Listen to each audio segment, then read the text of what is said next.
Hi, I'm Jack Quarles, and this is lesson 15 of Negotiate Value. We're going to talk in this lesson about the key to every negotiation that you'll ever face. Now, that's a bold promise, but I can say that with confidence because no matter who comes to the table, and no matter what you're discussing, every negotiation is a showdown between the same two actors. That is, options on one hand, and scarcity on the other hand. The options that you bring to the negotiation will largely determine your success and how much value you can get out of it. Now, in this course, we've been going over several lessons to build those options because that's a strategic skill of negotiating. We've talked about how you can bring more innovation to create more options, how the distinction between solutions and vendors gives you more options. Where do you go when you can't find other options? How do you create them?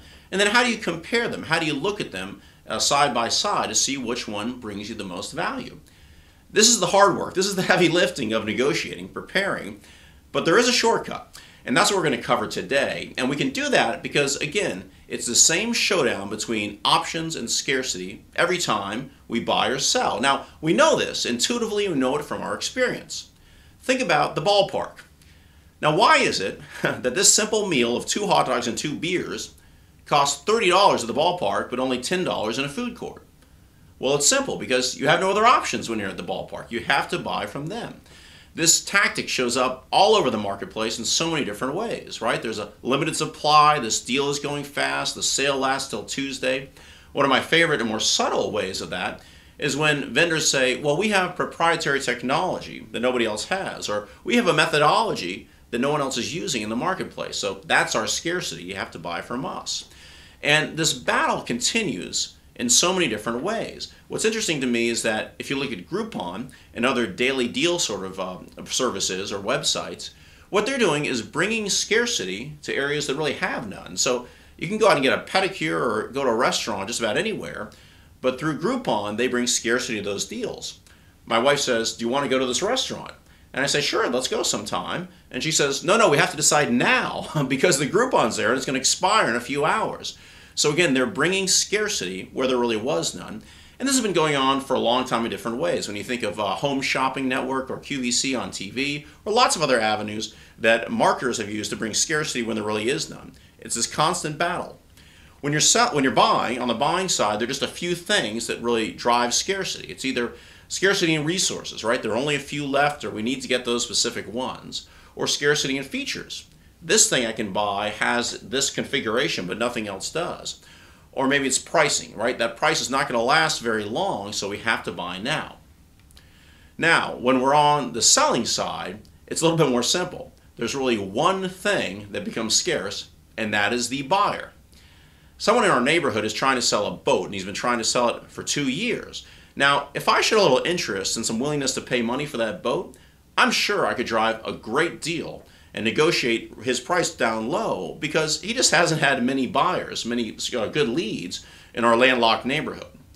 Now let's contrast that to another situation. Let's think about the coffee shop at 8 o'clock in the morning when there's a line out the door. Is that a place you can haggle for price? Well, of course not. In fact, if you take too long to order, they'll probably kick you out of the line, right? Because they've got a long line of customers there. So contrast those situations. The power comes from more options, and on the selling side, more options means more customers. Now, this is not a course about how to find more customers or marketing, but my point is this. It's a course about negotiation, and if you're on the selling side and you ultimately don't have many options who to sell to, well then you're not going to have that great success in negotiating. But the good news is you may have more options than you think, and we can probably build your confidence a bit so that you can have more success in that negotiation. And that brings us to the homework. Now, I call this the Jedi mind trick because it reminds me of that scene in Star Wars where our heroes roll into town and the stormtroopers stop them and they start asking about the droids that are missing. And Ben Kenobi simply says, well, these aren't the droids you're looking for. And the stormtrooper says, these aren't the droids you're looking for. And he says, they can go about and do as they please. And he repeats, they can go about and do as they please. And he says, move along. And they move along. Okay, now you're going to remember that, right, because of my fabulous retelling of that scene.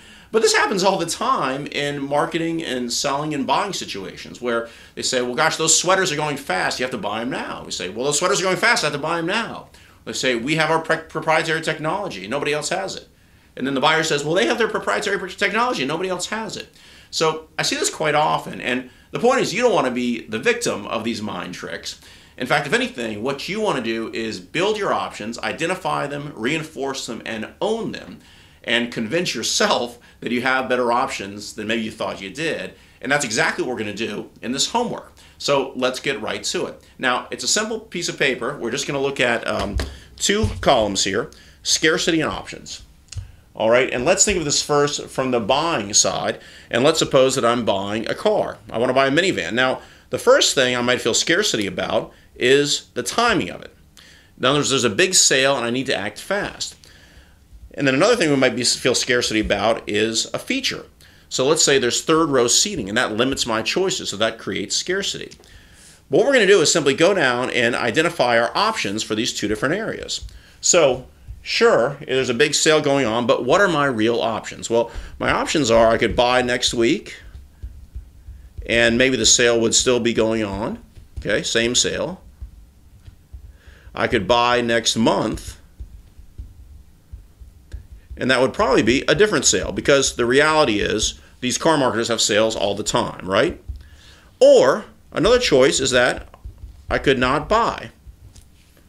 Okay, so let's look at another option that is driving scarcity, and that is the feature of the third row seat.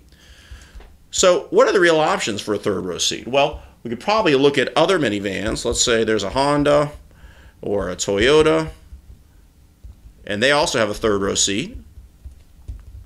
So again, that builds our options. We look at an SUV with a third row seat, because they do have some. Or what we could look at is not buying at all, or not buying a third row seat. Now, if you decided that you need a third seat, is it really worthwhile writing it down as an option to not buy a third seat? Well, it is, because remember, it is an option. Maybe it's not the best option, but it's an option. So let's now flip to the other side. Let's say that you're selling and you're feeling scarcity of options. Again, that's pretty simple. It simply means there are not enough buyers. So let's take a look at our sheet. And if you're feeling a scarcity of buyers, there are a few options. Now, it may be that other people could buy it from you. Maybe there's an existing client that would buy the good or service you're trying to sell.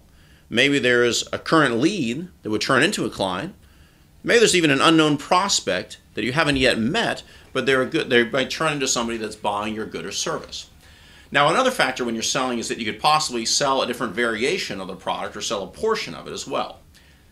So this seems ridiculously simple, right? We're simply writing down one list of scarcity items and another list of our options. It doesn't really seem like you're doing any real work. But I want to tell you that as soon as you turn your ears to it, you're going to hear people all around you talking about how they have scarcity, how they don't have options, how they have to buy this now, or they have to work with this vendor, or they have to continue a certain project, or they have to give their customer the price break they're asking for, or they have to sell to a certain person. Now, you hear this all around, and whenever you do, it's people that have weaker positions in negotiating and that are losing value as they negotiate because they think they don't have any options. So there's actually great power in simply identifying those areas where you have scarcity and owning those, and then going forward to your options saying, well, we could do this or this or this. We actually do have options. Naming that and claiming it and going forward will give you more power in your negotiation. And it may have occurred to you that this doesn't just apply to when you're buying or selling in transactions. It applies to really everything in life. Now, if you still feel like your options are a little weak, then go back to the earlier lessons, or if you're not signed up for the course, go to negotiatevalue.com and sign up. We'd love to have you take the course. That's it for lesson 15, and I'll see you in the next one as we begin our final module of the course.